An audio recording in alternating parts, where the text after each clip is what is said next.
Moses asked to see God's glory, the full thing, not a glimpse, everything. And God's response was both a yes and a protection.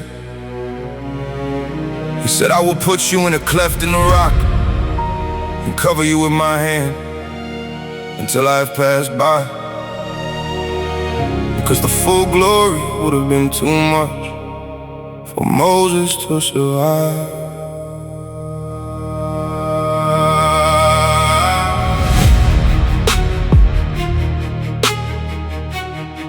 I prayed Moses' prayer, show me your glory, show me everything, hold nothing back. I wanna see the full reality of who you are. And I prayed it with the confidence of a man who didn't understand what he was asking for.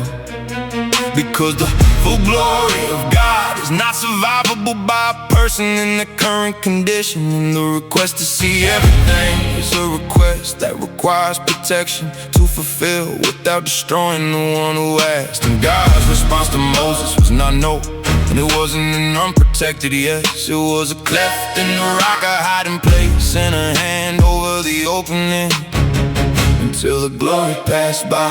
He hid me in the rock, covered me with his hand, not to keep me from the glory, to keep me alive. Through it, the hiding was the mercy that let me survive what I asked to see. Hidden in the cleft, Exodus 33. Hidden in the cleft, covered by his hand, I asked to see his glory. He hid me in the rock to survive it. Hidden in the cleft, the hiding was mercy. Hidden in the cleft, his hand over the opening until the glory passed by.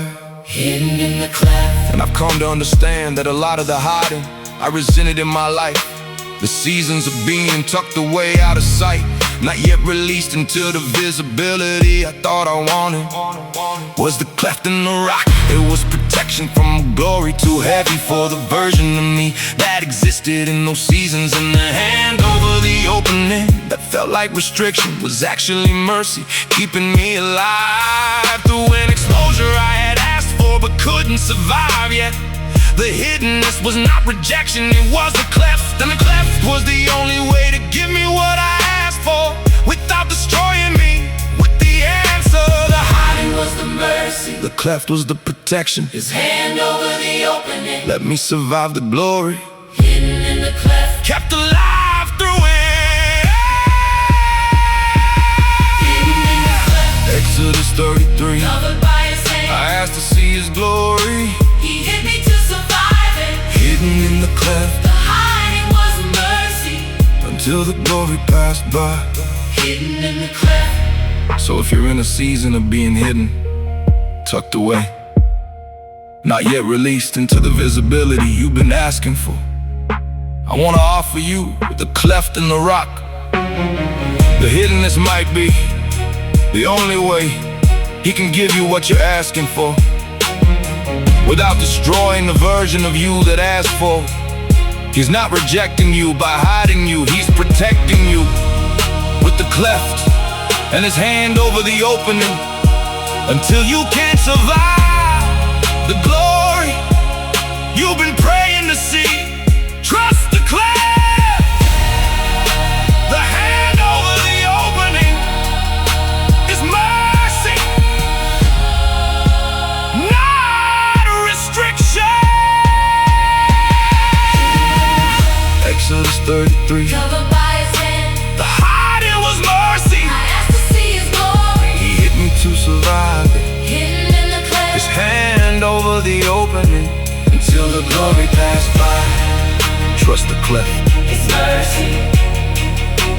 Hidden in the cleft, hidden in the cleft, hidden in the cleft. Covered by his hand, the hiding was mercy. Hidden in the cleft until the glory passed by.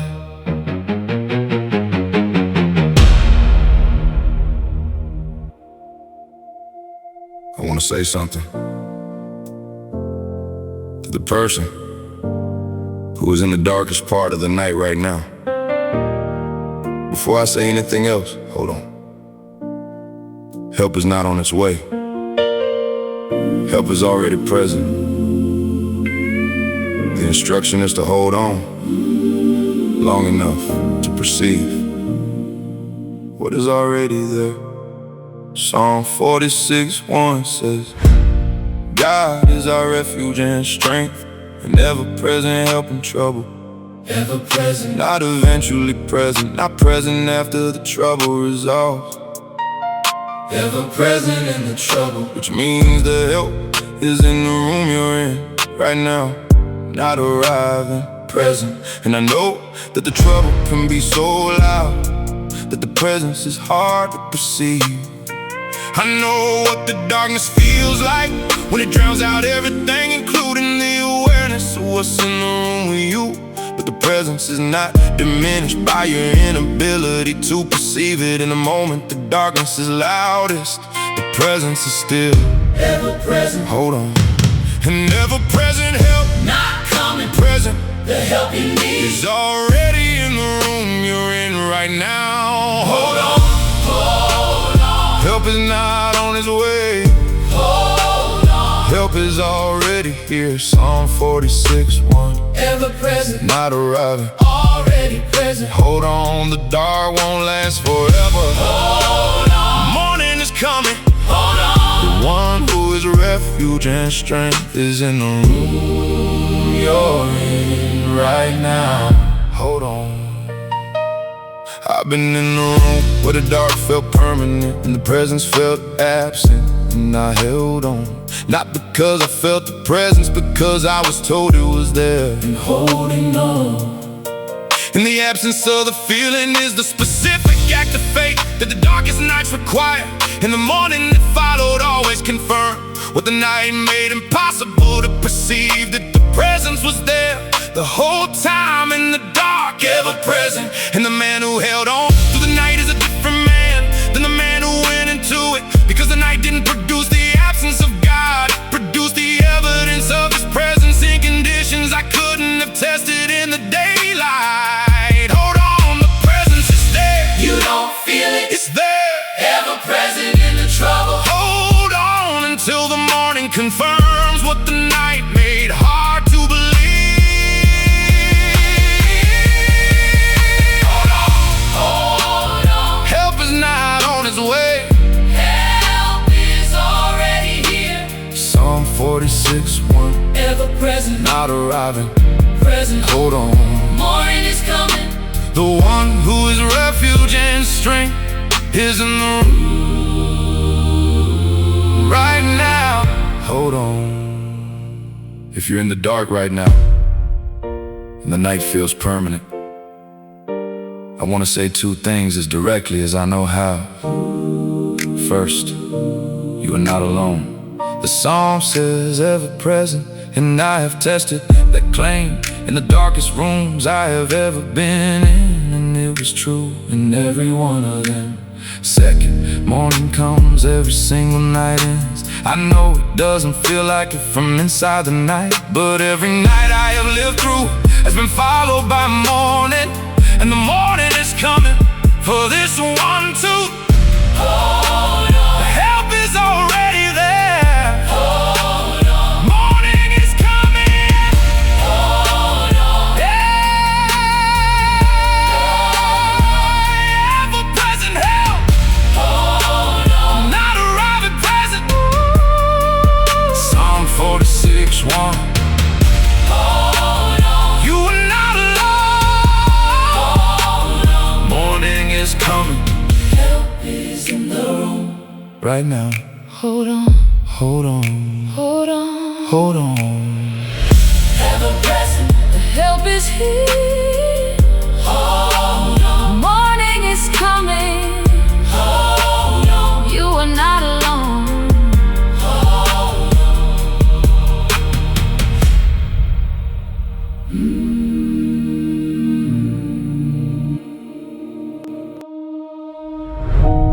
There's an art form in Japan called kintsugi, where they take broken pottery and they don't hide the cracks, they fill them with gold, so the break becomes the most beautiful part of the piece. More valuable broken and mended than it ever was whole.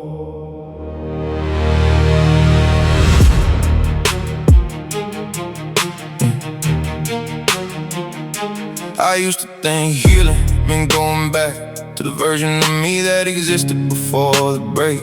Like the goal was to erase that it ever happened, to make the seams invisible, to pretend the pottery was never dropped. And I spent years trying to hide the cracks, filling them with anything that would make the break less visible. Achievement, performance, distance, anything that would let me present as I'm broken to a world I didn't trust with the truth of the break. And none of it held because the fillers I was using were the wrong material for what the cracks required. They were cosmetic and the cracks were structural. Then he showed me Kintsugi, Psalm 47:3. He heals the broken hearted, Binds up their wounds, but the binding doesn't hide the wound.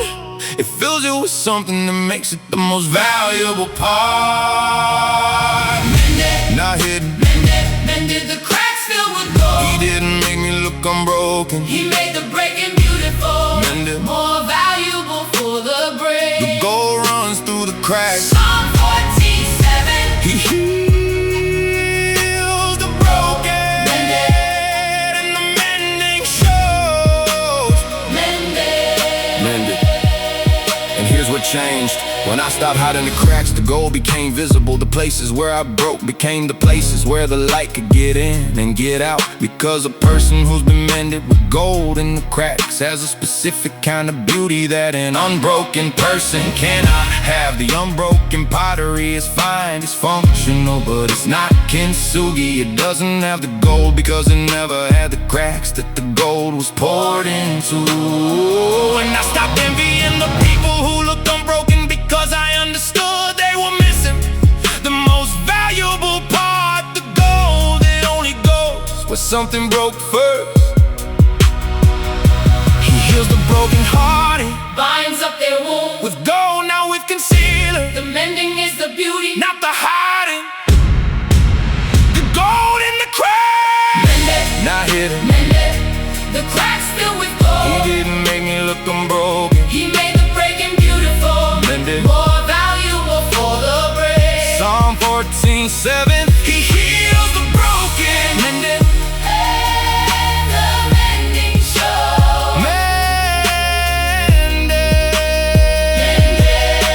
So when you see my cracks now, and you will see them, I don't hide them anymore. Know that the gold you're looking at is the evidence that I was broken and mended by someone who specializes in broken things. And the gold is not my achievement, it's his artistry. He's the kintsugi master, and I'm the pottery that got dropped and was worth mending with gold. The break was real, the gold is realer, and the mended version is more beautiful than the unbroken one ever could have been. Not hidden, The cracks filled with gold. He made the breaking beautiful. Psalm 14:7.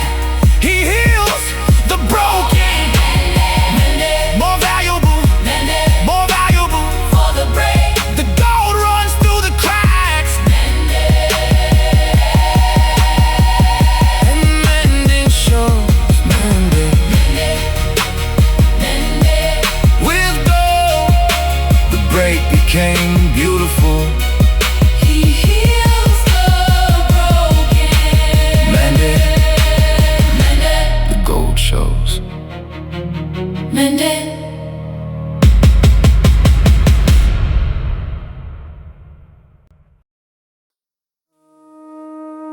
Thought I hit the bottom, and the bottom dropped again.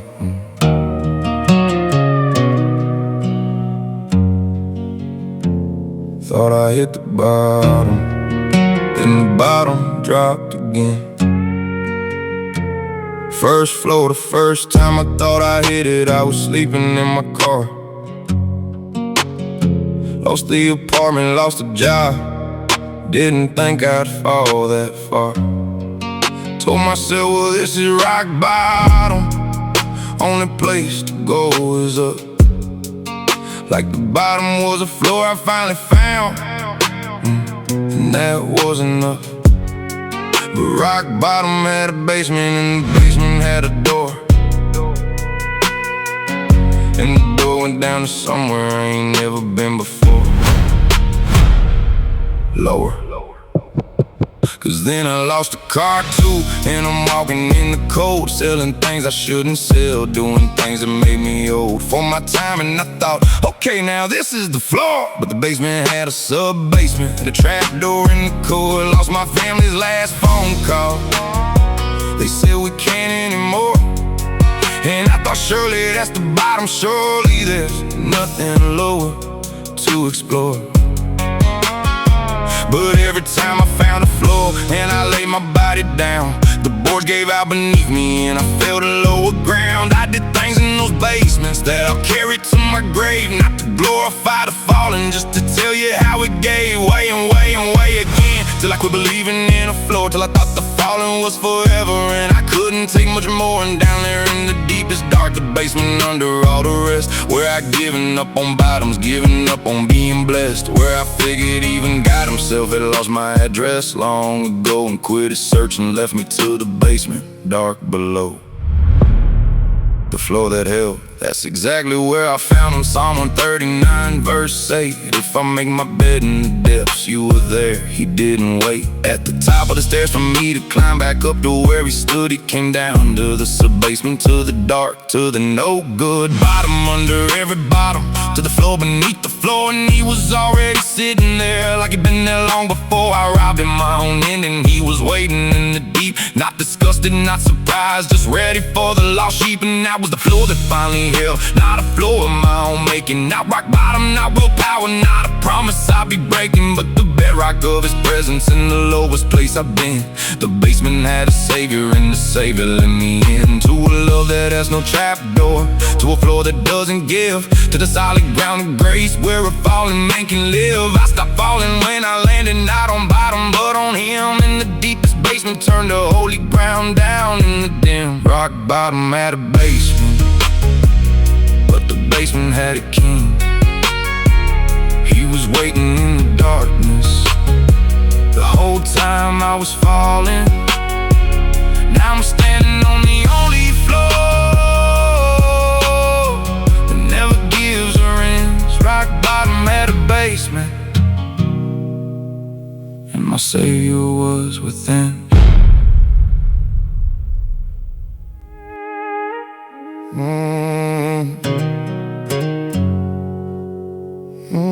From the bar stool to the altar, ain't a long walk, but it took me years. Spilled my whole life on that counter, till the only thing left was the tears. Lord, I traded my last call for a first name he already knew. From the bar stool to the altar, that short walk carried me to you. Yeah.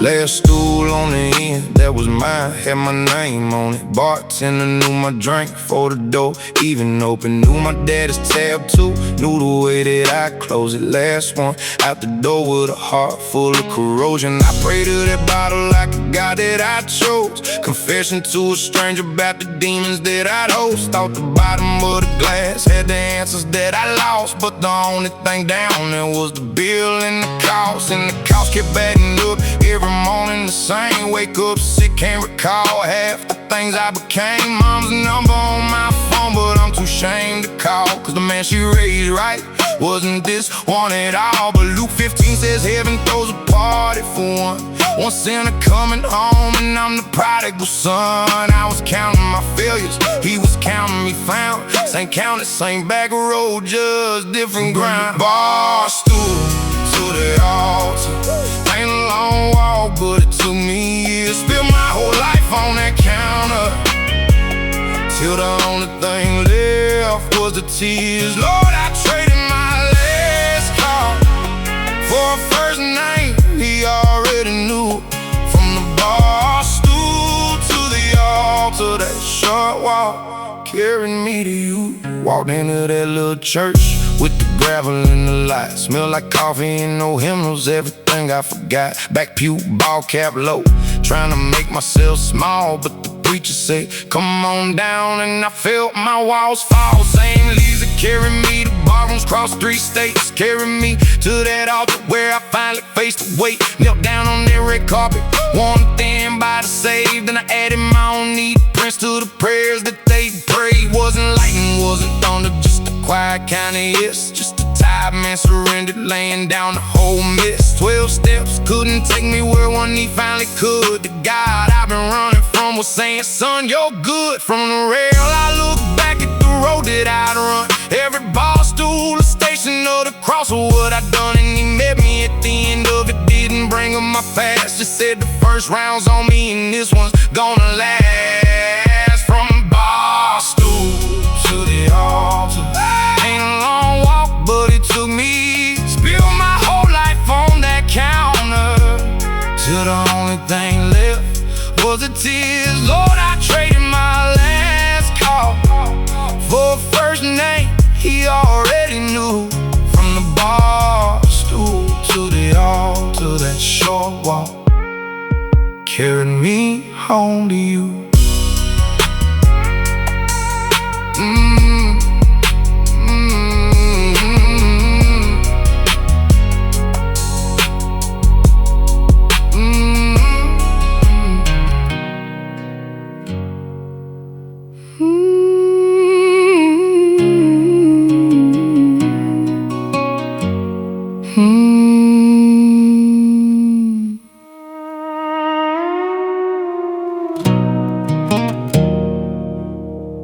One point nearly killed me. One point set me free. The needle and the nail.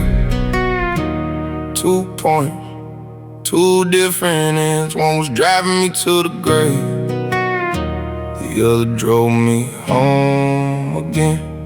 The needle had me chasing the feeling I could never reach. The first one was the best one, every other one a leech. Sucking out a little more the man I used to be. Each time I tied it off and lied and told myself this was the last reach. Veins like a road map to nowhere, arms telling on me. Sleeves in the summer, sweating the shivers, the misery on me. Pawn my mama's ring for a fix that lasted till the morning. Sold my soul in installments, never heard the warning. Sirens in my dreams, screaming, dark and revived 3 times. Flatline on the bathroom floor to the tune of my own crimes. Each high, a little lower, each chase a little colder. The needle was a tombstone I was carving on my shoulder. Couldn't stop, couldn't quit.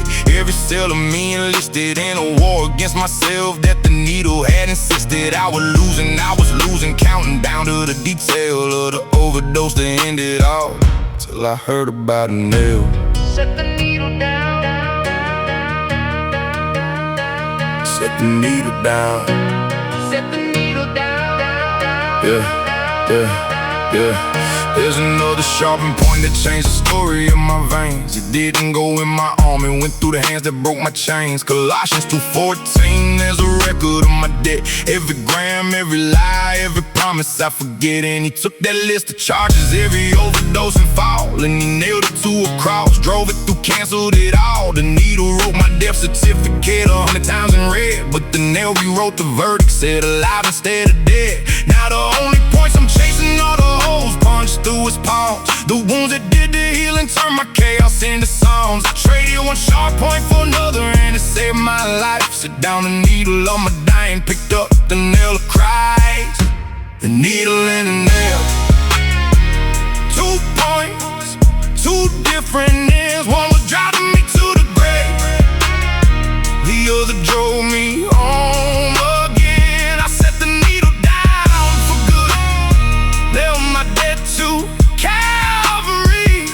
The needle and the nail, and the nail's the one that set me free.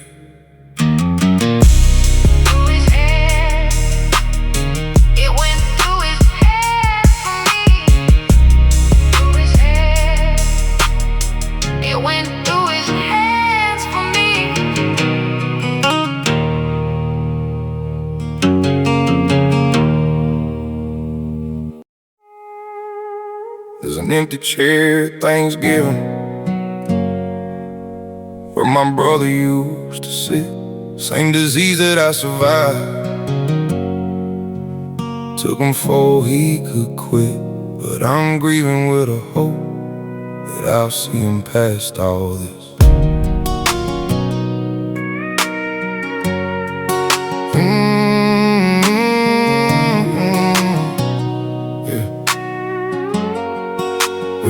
We came up in the same house, same demons in the den, same daddy's bad inheritance flowing through us both back then. We started using together, two brothers in the same boat, passing the same bottle, the same needle, the same throat, catching fear that we were going somewhere neither could return. We made a pact, a stupid teenage promise, didn't learn till it was almost both of us. We go out together, brother, but something grabbed me, pulled me back and didn't grab the other. I got clean in 2020, did the work, did the steps. He kept saying next month, next year, kept making the same reps to the promise that I used to make, that I quit when I'm ready. And I begged him, Lord, I begged him, kept my own sobriety steady, hoping I could be the proof that a man like us could change. Drove for 3 hours every Sunday, tried to rearrange the track that he was on, the same track I jumped off of. But you can't save a brother, you can only love him, point him to the lifeboat. You can't make him climb aboard, and the call came in October,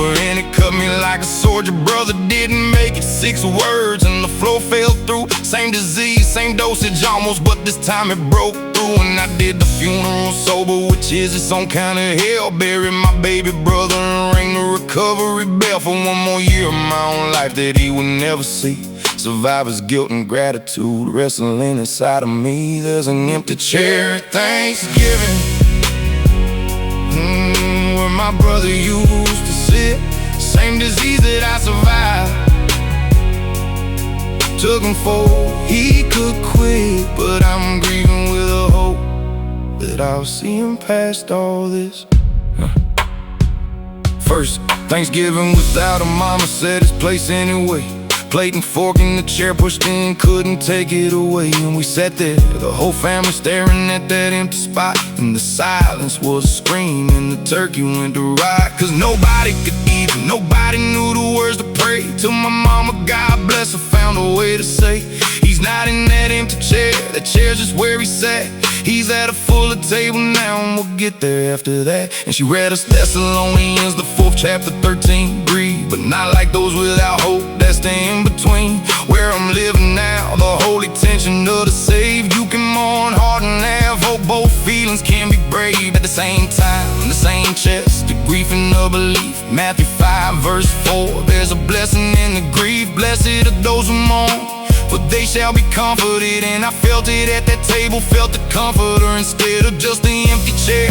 Felt my brother's faith, the seed he planted in his last months. When he finally took the creed, the heart told me on the phone 2 weeks before he passed, I gave my life to Jesus, brother. It took till the last, but he took me. So the chair is empty, but the man is not gone. He's home, he beat me there, made it to the spot where there's no more empty chairs, no more disease, no more dark. And I'll see him at that table, that's the hope, that's the spark. There's an empty chair at Thanksgiving,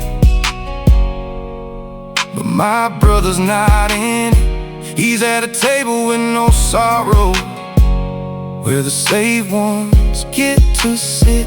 And I'm grieving with a hope I'll be reunited, this ain't it. Save my seat, brother, I'm coming in, just not yet.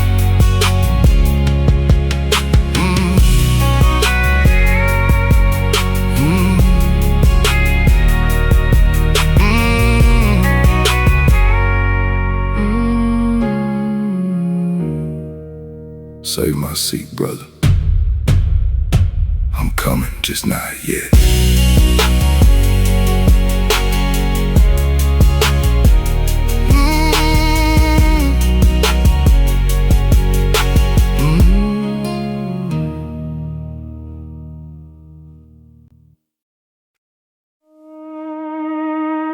They said I was gone, God wasn't done.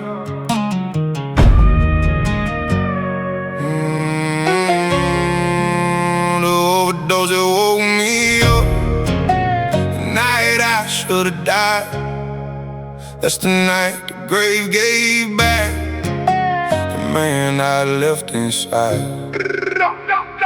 Last thing I remember was the room starting to tilt and spin. A heaviness, a weightlessness, a quiet creeping in. Heartbeat getting slower, breath getting shallow, vision narrow, body shutting down like a sunset, cold down to the marrow. They found me on the kitchen floor, lips already turning blue. Roommate screaming my name, calling 911, what do I do? Paramedics busting in with the Narcan and the paddles, working on the corpse, basically a soul half out the saddle. Flat line on the monitor, that long unbroken tone, the sound of a man checking out, dying all alone. 2 minutes, they told me later, 2 whole minutes gone. No pulse, no breath, no nothing. The body's power off and drawn, but somewhere in that nothing, in that flat line, in that dark, I wasn't gone, I was somewhere. And I heard a kind of spark, a voice not loud, just certain, said it isn't time, get up, I got more for you than this, son. This ain't your final cut.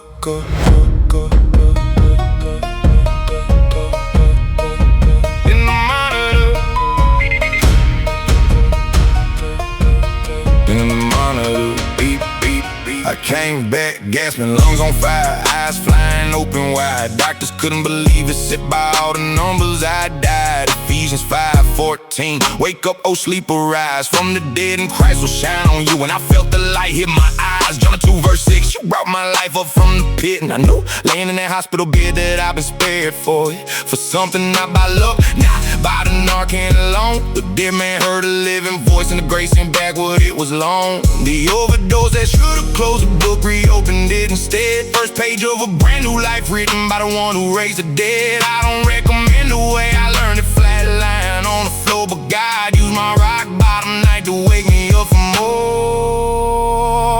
The overdose that woke me up, the night I should've died. That's the night the grave gave back the man I left inside. He called me from the flat line, said it isn't time, get up, now I'm living for the one who wouldn't let it be my final cut. Wake up, sleeper, he wasn't done with me.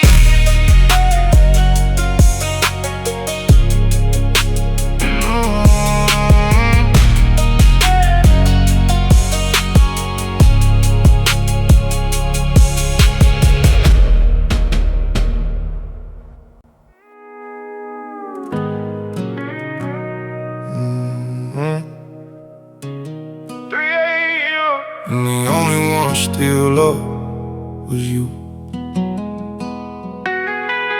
3 a.m. the worst out, when the bars are closed and quiet, and the only thing still open is the war inside the private parts of a man that the daylight never sees, laying in the dark just listening to the demons make their pleas. I'd already called everybody, voicemail, voicemail, voicemail. Nobody answers, a drunk at 3 with the same old details. Story of the same old fall, the same old I'ma change. They heard it all so many times that the number's just a pain. And I don't blame them, I'd ignore me too.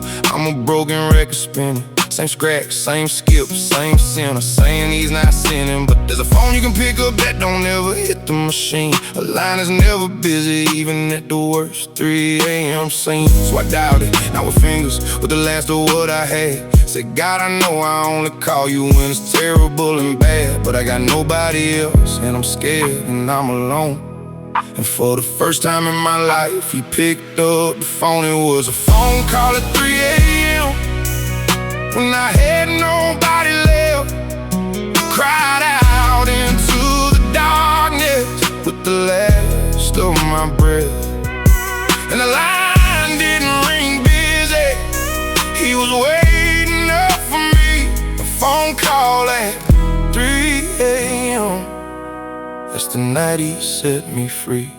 Now I know that he been waiting by that line for 30 years. Everything 3 a.m. I suffered, he was counting all my tears. Psalm 30 verse 5, weeping last the night, but the joy comes the morning. And I held on for the light. He didn't say I told you so, didn't bring up all my mess, didn't put me on a hold or make me beg or make me guess. He just listened to a grown man crying harder than a child, and he let me get it all out, every mile of every trial. Then he spoke night and thunder, in a peace I never known, like a daddy to a boy who finally came back home. Said, I've been here every night, you thought you were dialing dead air. Every 3 a.m. you suffer, son, I was right there. And the sun came up that morning on a different kind of man, one who knew the norm and knew the one on the other end. I don't wait for 3 a.m. now to call him when I fall, but I'll never forget the night he answered one desperate call.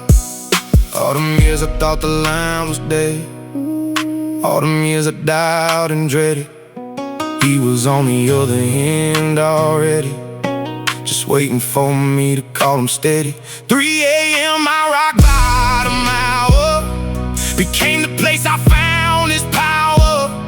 The lowest night, the highest grace, he answered, and I saw his face. It was a phone call at 3 a.m. when I had nobody left. Cried out into the darkness with the last of my breath, and the line didn't ring busy. He was waiting up for me, a phone call at 3 a.m. It's the night he set me free. Still up, whatever hour you're reading this, he's still up.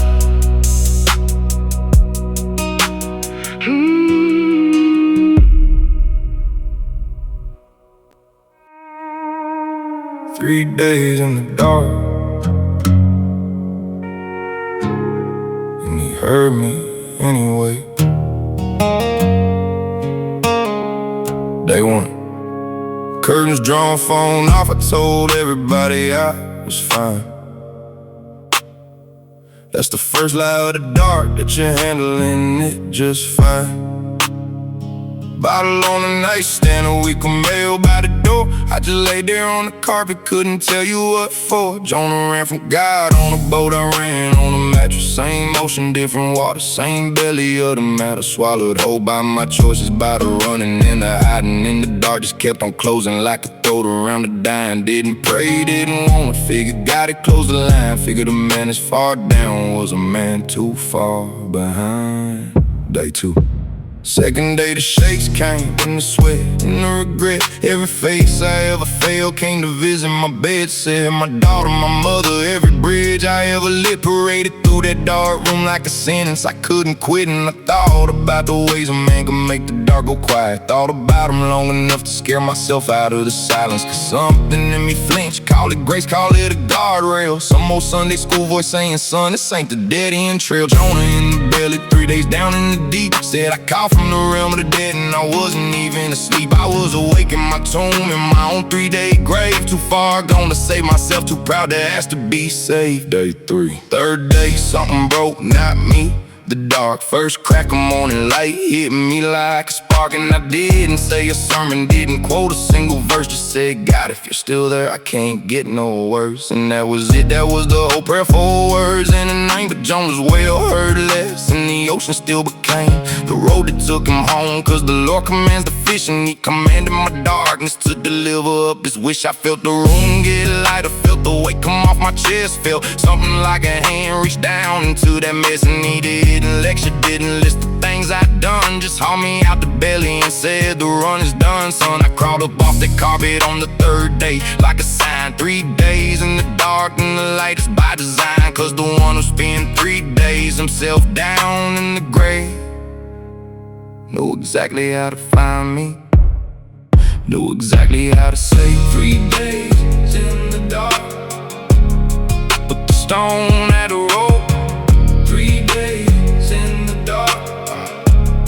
Then he hauled out my soul like call from the belly, and the light broke the night. 3 days in the dark. Now I'm walking in the light. I want to tell you about the interrupt. The moment the plan I built carefully got redirected by someone with better information than I had when I built it. Yeah.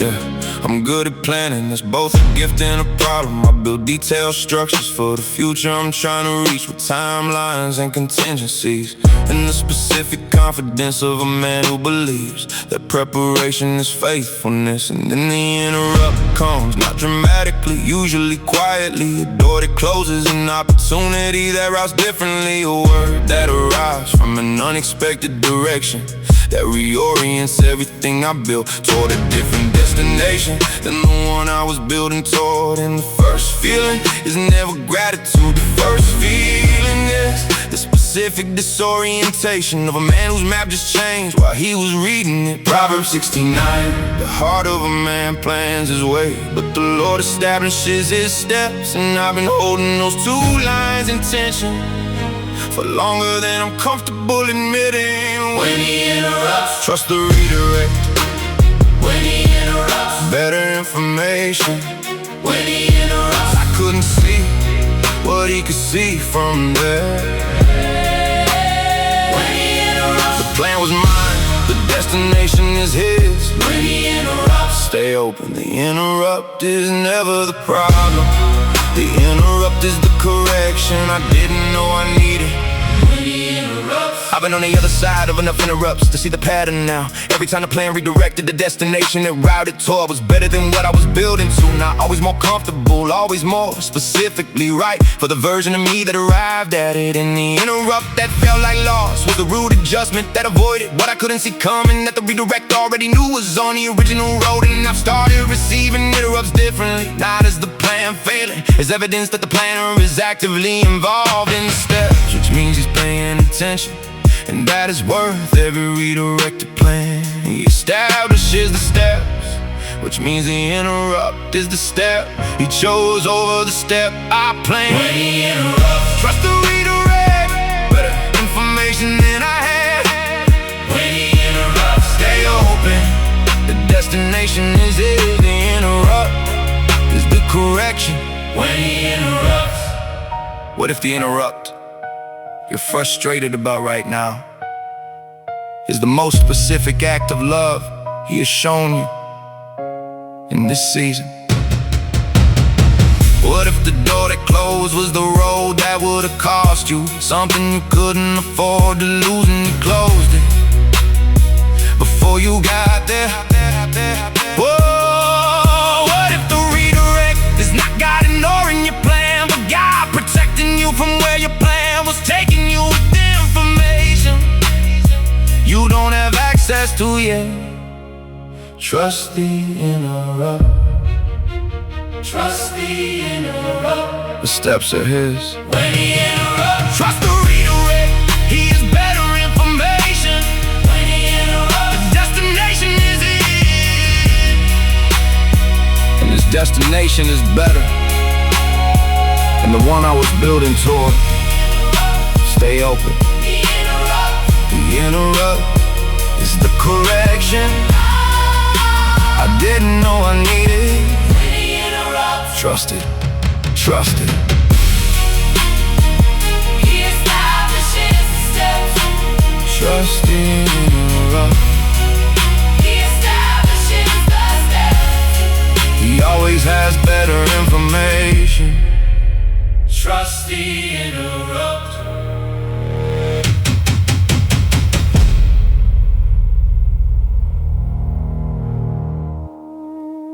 I want to tell you about the morning that comes after the night. You weren't sure you make it through. Not the morning as a metaphor, the specific dawn that follows a specific darkness, and what it means to be on the other side of it. I've been in nights that felt like permanent addresses, the kind where the darkness has been there long enough that you start to assume it's the weather here rather than a season that ends. And Psalm 35 says, weeping may stay for the night, may not will, which means even the staying is temporary by nature. It may stay and it may leave, but the morning is guaranteed. Rejoicing comes in the morning, not may come. Comes present tense certainty. The morning is not conditional on what the night did. The night is not the permanent address. The morning is the Permanent address. The weeping is the temporary tenant. The joy is the homeowner, and the morning is coming. Whether the night lasts 1 hour or 3 years, the morning is coming. When the morning comes, And it comes. when the morning comes, Joy comes with it, Psalm 35. weeping for the night. But rejoicing in the morning. When the morning comes, Hold on through the night. when the morning The comes, night wasn't the address. when the morning comes, Rejoicing comes with it when the morning comes. And I watch mornings arrive after nights that should not have produced them, based on the evidence of how long the night had lasted. And the morning came anyway, indifferent to the night's duration, showing up on schedule because the morning does not consult the night about when it's convenient to arrive. And the joy that came with the morning was not proportional to the night's length. It was disproportionate in the way that grace is always disproportionate to the problem it addresses. The morning doesn't ask how long the night was. The morning comes, and the joy comes with it. Hold on through the night. The morning is coming. when the morning comes, Then it comes. when the morning comes, Joy comes with it, Psalm 35. the night doesn't last. When the morning comes, Rejoicing hold on through the dark. when the morning comes, when the morning comes. If you're in the night right now, and the morning feels like something that happens to other people in other seasons, I want to tell you from the other side of every night I've been given. The morning comes, Not because you earned it, because morning is it's what follows night in the design of the one who made both of them, set the sequence that doesn't change based on how hard the night was. the morning is coming. Hold on. When the morning comes, And it comes. when the morning comes, Joy comes with it, Psalm 35. weeping for the night. Rejoice in the morning. When the morning comes, Hold on, the night was not the address. when the morning comes, Rejoicing. when the morning comes, the morning comes, the morning comes, The morning comes. joy comes with it. When the morning comes, Hold on, the morning comes. You heard the song where the whiskey wins. This ain't their song no more.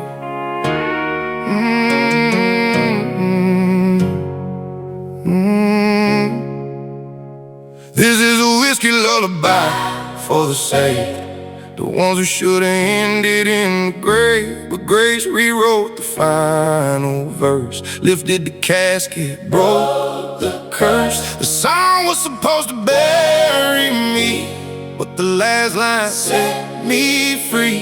This is a whiskey lullaby for the saved. Sing it over everyone still enslaved. You know the song, the famous one, where the bottle wins the war, where the man drinks till he's gone and they find him on the floor, and they lay him in the ground and the chorus breaks your heart, and the woman follows after and the whiskey tears them apart. And I used to play that song on repeat cause I thought it was mine. I thought I was writing that same ending one shot at a time. Thought they find me like the song says with a note and an empty fifth. Thought my story was a murder ballad, a cautionary myth, cause that's where the whiskey lullaby always ends, in a grave, in a tragedy, in a tale that never bends toward the light. It's a country tradition The drinking man's demise, the beautiful sad song where the addict always dies. And I was 3 verses in, headed for that final chord, headed for the grave. The song had written a tragic reward, but something interrupted my lullaby's last breath. The God who specializes in rewriting songs of death. This is a whiskey lullaby for the saved, the ones who should have ended in the grave.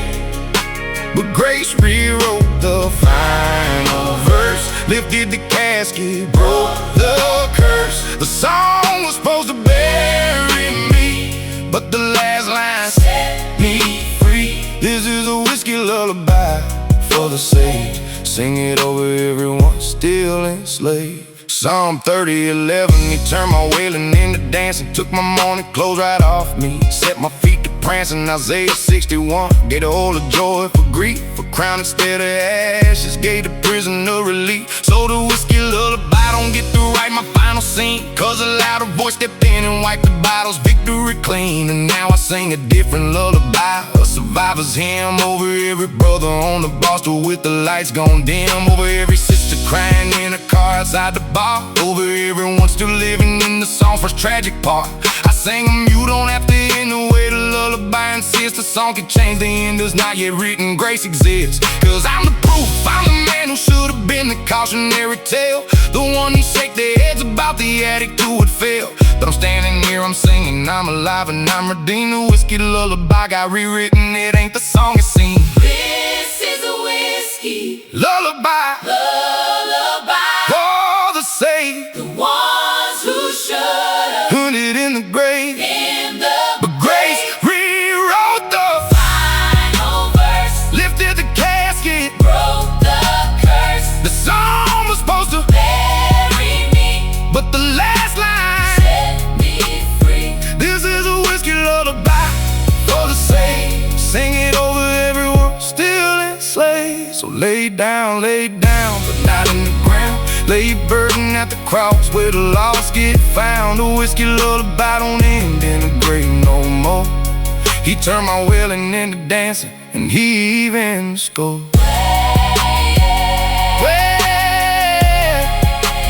Even the score.